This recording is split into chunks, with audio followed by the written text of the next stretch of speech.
नमस्कार, जोहार। आप देख रहे हैं वाईबीएन बिहार झारखंड। जनजातीय सुरक्षा मंच के सह-संयोजक राजकिशोर हांसदा जी हैं। आज प्रेस वार्ता की उन्होंने कई मुद्दों पे अपनी बात रखी है, लेकिन सबसे जो अहम मुद्दा है, जनजातीय सुरक्षा मंच का सांस्कृतिक समागम हुआ था, दिल्ली में आयोजित हुआ था। उनको लेकर कई बातें उन्होंने की। उनके समागम के खत्म होने के बाद झारखंड में कई चीज़ों को लेके लगातार चर्चाएँ ज़ोरों-शोरों से हैं। डीलिस्टिंग की बात लगातार उठ रही है और सनातन, सरना ईसाई को लेके। सबसे पहले राजकिशोर जी, वाईबीएन बिहार में बहुत-बहुत आपका जोहार रहेगा। जी, जोहार, जोहार। दादा, जो आप लोग वहाँ पे जनजातीय समागम किए थे, उसके बाद से कई चीज़ों को लेके अगर झारखंड की बात करेंगे, उन विषयों पे अगर अमित शाह ने आदिवासियों को वनवासी कह दिया, तो उसको हाय तौबा मच गया, पुतला दहन कर दिया गया। उन्होंने कहा कि डीलिस्टिंग पे कोई बात हुआ नहीं, लेकिन वनवासी कहा कि वहाँ से भेजा गया है। क्या कहेंगे?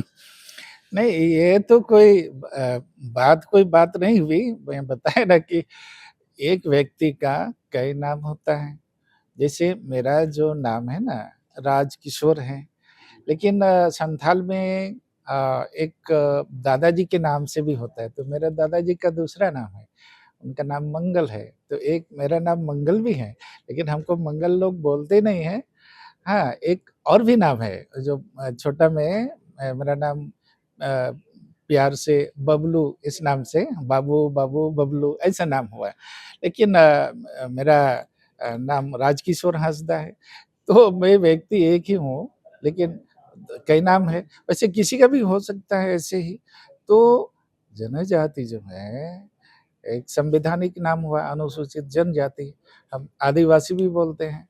और वन क्षेत्र में रहने के कारण उनका वनवासी भी नाम हो गया, और वनवासी पवित्र नाम है और भगवान राम से हमको जोड़ता है।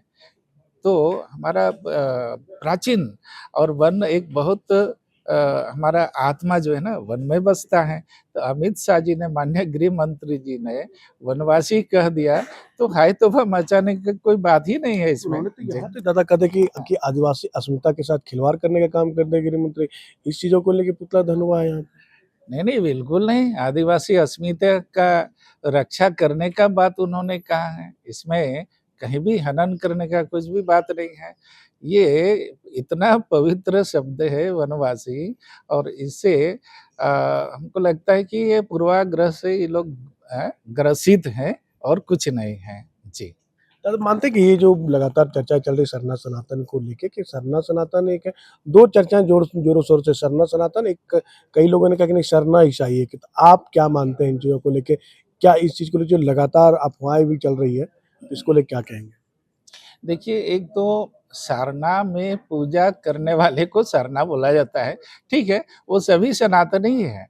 वो हम जिसको सनातन बोलते हैं या सरना बोलते हैं, वो उसका विश्वास क्या है? जैसे हम कहते हैं धरती, धरती का पूजा, तो सनातन के लोग भी धरती का पूजा करते हैं और सरना वाले भी धरती का पूजा करते हैं। प्रकृति पूजा, प्रकृति सनातन के लोग भी करते हैं, और सरना जो पूजा करते हैं सरना स्थल में, वो लोग भी प्रकृति को पूजा करते हैं। सूर्य भी प्रकृति है, सूर्य को वो लोग भी मानते हैं, दोनों मानते हैं। वायु का पूजा करते हैं, अग्नि का पूजा करते हैं, जल का पूजा करते हैं। ये जो पंच तत्व का पूजा ये दोनों में है, इसलिए हमारा आत्मा एक ही है, हम अलग नहीं है, हम एक ही हैं। तो यही बात है। हाँ जी। तो दादा, इन चीज़ों की बात आप करें, लेकिन आप पे तो आप लोगों की संस्था पे तो आरोप लग रहे हैं कि आप लोग आरएसएस के विचारधारा को आगे बढ़ा रहे हैं, बीजेपी के विचारधारा को आगे बढ़ा रहे हैं। और जिस तरह आपने कहा कि सरना सनातन एक की बात कही, कि कई लोग कहें कि हम लोग सनातन नहीं है, हम लोग हिंदू नहीं है, हम लोग आदिवासी हैं। तो कैसे हम लोग पूजा पद्धति सेम कैसे है? अगर शादी का भी बात कर लीजिए तो हम लोग में अलग विधि विधान होता है, हिंदुओं में अलग विधि विधान होती है।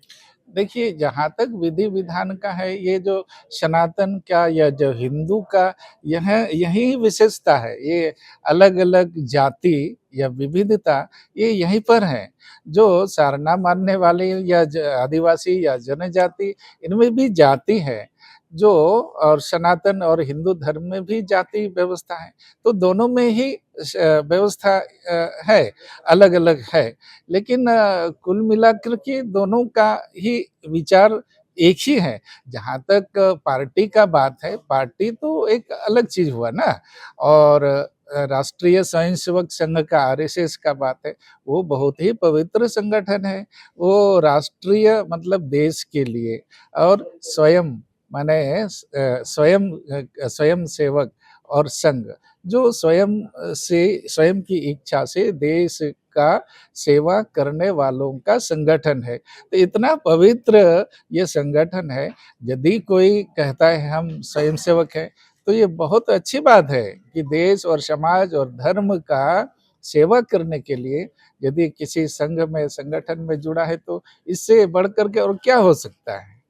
तो दादा जी डिलिस्टिंग को लेकर क्या क्या आप लोग का जो मांग है कि डिलिस्टिंग होनी चाहिए, लेकिन संविधान में अमेंडमेंट करना हो तब डिलिस्टिंग हुआ, तो इसको लेके आप लोगों की मांग जो लगातार आप लोग केंद्र सरकार से गृह मंत्री से मांग करें, क्या लगता है इसमें कितना दम रख रहे हैं?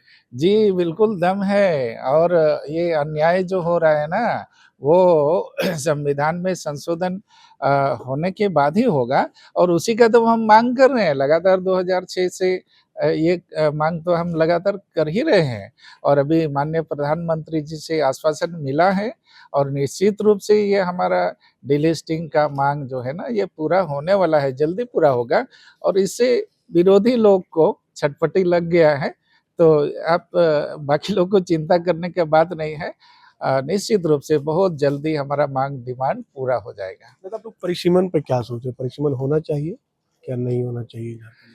देखिए जब पहले जब परिसीमन बहुत पहले जब हुआ था कि बिहार जब था और फिर झारखंड बना, तो झारखंड में 81 सीट आया विधानसभा का, लोकसभा का 14 आया। तो बहुत पहले ये तो बना था आज़ादी के बाद से 1952 में पहला चुनाव हुआ था। तो निश्चित रूप से उस समय का आबादी बहुत कम था, अभी बढ़ गया, तो निश्चित रूप से होना ही चाहिए। संख्या जब बढ़ जाता है तो बँटवारा तो स्वाभाविक है। इसका भी तो विरोध हो रहा है। देखिए संगठन दादा एक ही आदिवासी समाज में 4 धाराएँ हो चुकी है।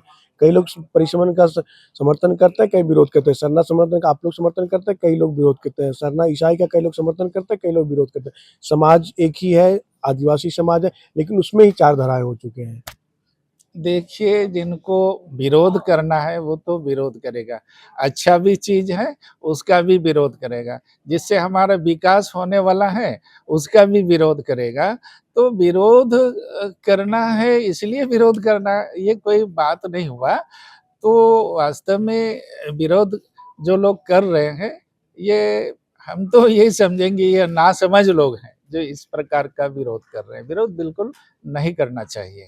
जी। चलिए हमारे साथ राजकिशोर हांसदा जी थे। इन्होंने डिलिस्टिंग को लेकर कहा कि हमारी मांग है, डिलिस्टिंग को लेकर हमारी बातें प्रधानमंत्री से लेकर गृह मंत्री तक हम लोगों ने अपनी बातें रखी है। लेकिन देखना होगा कि झारखंड में जो डिलिस्टिंग का मुद्दा है, लगातार चर्चाओं में आखिर डिलिस्टिंग को लेकर जनजातीय सुरक्षा मंच का जो एक तरह से कह सकते हैं कि अभियान है, वो अभियान कब तक पहुँचती है, ये देखने वाली बात होगी। सहयोगी निहित के साथ मनीष झा, वाईबीएन बिहार, झारखंड।